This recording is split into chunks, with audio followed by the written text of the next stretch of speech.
Frågan, här kommer den.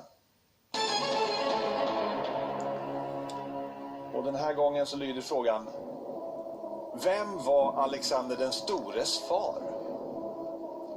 Jakob av Argonien, Filip av Makedonien, Dareios den tredje eller Lysimakos? Ja, Alexander den store var ju en väldigt betydande person och kung av Makedonien.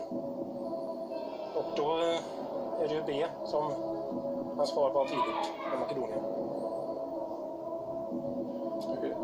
Är du historiskt intresserad så här?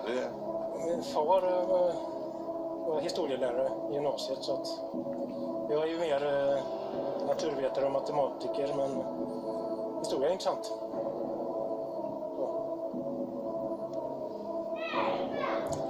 Så ditt svar är? B.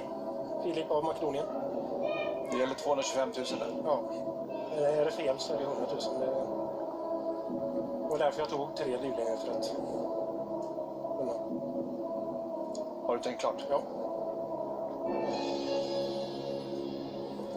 Filip av Makedonien är rätt svar. Att du har 225 000 kronor nu. Han briljerar ju! Va?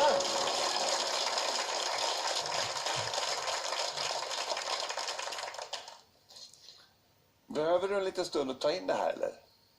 Nej, det... Nej, kör på! Ja.